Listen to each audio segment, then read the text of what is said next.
Glass નથી પંખા Fuji થાય ને પાણી અડારે છે લોણી નદીમાં બાકી જો રેતુ ગુડાડતો થાય રેતુ કાઢી પડે રેડવામાં તો ડુંગળી શું ખાતે તને તો ઊંઘ જ ના આવે. હેલો ગાઈસ, કેમ છો બધાને? જય રામાધણી, જય બાબારી. આજે આપણો ત્રીજો દિવસ છે દિવસનું હેડવા જવાનું. અમારા શૈલેષભાઈને પોણે ભરેલા છે ને ચાર્જિંગ થઈ રહ્યું હતું. અત્યારે ચાર્જિંગ મેળ્યું છે 2-3 હું ચાર્જિંગ કર્યું. ચાર્જિંગ કરીને અત્યારે થોડુંક હેડવાનું ચાલુ કરીને અહીંયા બેસીને નાસ્તો કર્યો છે. શું કહો ભાઈ? બ્લોગ હા સારું કઈ ના છે. બાકી બતાવો આખો દાવા ને અમારો જે બ્લોગ છે એ થોડોક 10-12 વાગે અપલોડ કરી નાખશું. ને એની અંદર પણ કોમેન્ટ કરતા આવજો ને વિડીયો ના જોયો હોય તો જોતા આવજો ને બ્લોગ કેવા લાગે છે કોમેન્ટની અંદર બતાવતા રહેજો. તો આપણે બતાવતા રહીશું. બધાને જય રામાધણી, જય બાબારી. ફાઇનલી ગાઈસ ગુડામાલણી 14 કિલોમીટર રહ્યું છે. હવે નજી આવી જાય લોણી એન્ટર થઈ જાય. હવે 6 કિલોમીટર હેડ્યા સવારના 3 કલાકની અંદર. અત્યારે કોઈ કાપું નહીં. અત્યારે નાવાની અંદર થોડોક ટાઈમ બગાડી જશે તો અત્યારે થોડાક નાહીને ફ્રેશ થઈ ગયા. ફાઇનલી 2-3 કલાક મજાને મારે બંકાતો ઊંઘવા મળ્યા છે. 6 કિલોમીટર હેડ્યા ઊંઘવાનું કરે 6 કલાકમાં ઊંઘાઈ ગઈ. થાકી ગયા થાક તો નહીં લાગ્યો. ઊંઘાવે તને તો ડુંગળી શું ખાતે તને તો ઊંઘ જ ના આવે. લોણી નદી કન પોકવાયા છે. શોર્ટ રસ્તો 2 કિલોમીટર બતાવેલું છે. ત્યાંથી બાવળી એમથી હેડવાન થાય છે. બાકી તમને લોણી નદી અંદર આટલો બતાવું બાકી કેવું છે. બાકી અંદર હેડ્યા થોડોક અંદર જઈને બતાવતું તમારે સીન અંદર પહોંચી ગયો છે અને પાણી હેડેરું છે.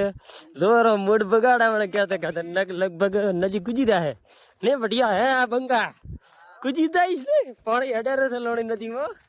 બાકી જો રેતુ ગુડાડતો થાય રેતુ કાઢી પડે રેડવામાં જો નજારો. બાકી પાણી અંદર લોણીની નદીની અંદર હેડેરા છે તારે એટલે પાણી પણ ચાલુ છે અંદર. 1 નંબર પાણી ચાલુ છે. હવે ખબર નહીં હવે આગળ સહેલા હેડી દઉં છે ને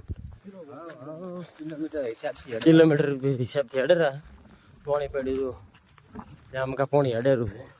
અત્યારે ચિયો ગોઈના સહેલે ચિયો કેમ ભારે ગુડા માલાને કેમ પે પહોંચી ગયા ફાઇનલી.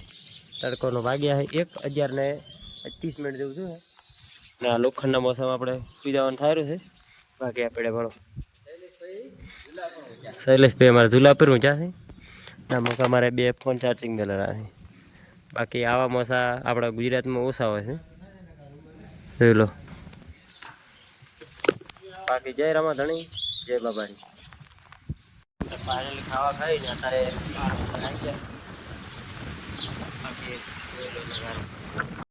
ફાઇનલી ગઈ આ કેમ્પેથી હેડવાનું ચાલુ કર્યું. 3:40 થઈ તાપ તો પડે રહ્યો પણ હેડવાનું ચાલુ કરી નાખ્યું. અત્યારે હવે નગર લગભગ રોકાવાનું થાય એટલે નગર સુધી હેડવાનું છે. તાપ તો છે, ગરમી છે વધારે પણ થોડા હળાવડા હેડે જાઉં. 17-18 કિલોમીટર જેવું થાય છે અહીંથી નગર. તો ન્યૂનગર થઈને રોકાઈ જાઉં. બાકી બ્લોગની અંદર જોતા રહેતો એટલે કેવી રીતે થાય છે હવે એ ખબર નહીં. કાલે પહોંચાય રાત તો કાપવાનું થાય. ગાઈસ બજારની અંદર પહોંચી ગયા એન્ટર.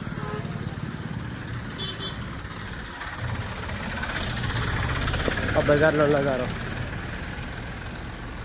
ગુડામાલણ બજાર. ગુડામાલણ બજાર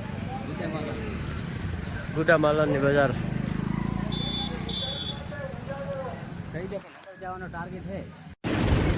ચોકડી બહાર કાઢી નાખી છે. બજારની બહાર આવી ગયા છે. એન્ટર થઈ ગયા બજારની બહાર. રસ પીલાયેલો છે શેલરીનો એ પણ ભળદથી તો અમારે પીવાને થાય જ છે. બાકી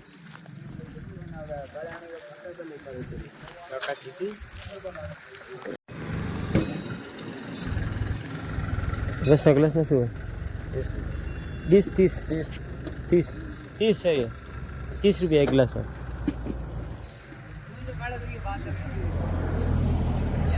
શું કરવું એ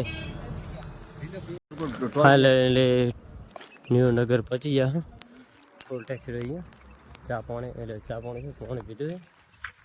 મારા શૈલેષભાઈ આ મકાન બાબારી જય બાબારી બાકી નગર પકવાનું છે ન્યૂ નગર પહોંચ્યા છે હવે અહીંયાથી થોડુંક જ દૂર છે 3 કિલોમીટર જેવું છે બાકી અમારે 22ની પોણી પીવે રહ્યા ફાઇનલી ગાઈસ જે કેમ્પ હતો નગરવાળો ત્યાં રોકણા નહીં હતી પણ હજી ડિસિઝન નહીં લીધું પણ નગરવાળે કેમ્પે પહોંચી ગયા ને ફોગરું ચાલુ છે કેમ્પની અંદર અત્યારે બાકી ફોગર ચાલુ છે એટલે મજા આવે ઠંડી ઠંડી હવા આવે આમ બાકી અમારે ફોગરને નેસે ઊંચા છે ટોગર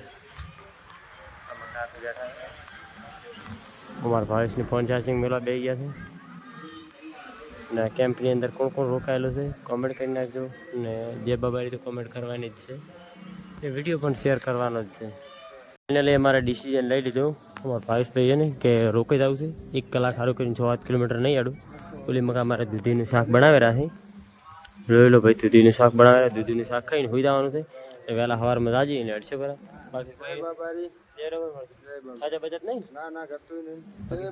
જય બાબારી છે મજા આવી ને આજને દડા બસ તો બધા દૂધીની સબ્જી બનાવવાની છે આપણા માટે રેડી છે ને હા વતન જય બાબારી અમારા શૈલેષભાઈ ફોનમાં વાત કરેલા છે થોડુંક પૂછી દઉં બાકી જય બાબારી બાકી ફોગર છે હવા આવી ઠંડી આવે છે ને બાકી ફોન ચાલુ છે એટલે ઠંડી હવા આવી ફોગરની બાકી કેમ છે જો ફોગરની હવા ઠંડી ઠંડી છે બ્લોગ મને અંદર કેવું મજા આવી કે ના આવી કોમેન્ટ કરી નાખજો ને નેક્સ્ટ બ્લોગ આપણો કાલે આવશે ને આવો નવો બ્લોગ જોવા માટે આપણે આઈડીને ફોલો કરી નાખજો ને બધા વિડીયોને શેર કરજો ને કોમેન્ટની અંદર જય બાબારી લખી નાખજો બધાને જય રામાધણી જય બાબારી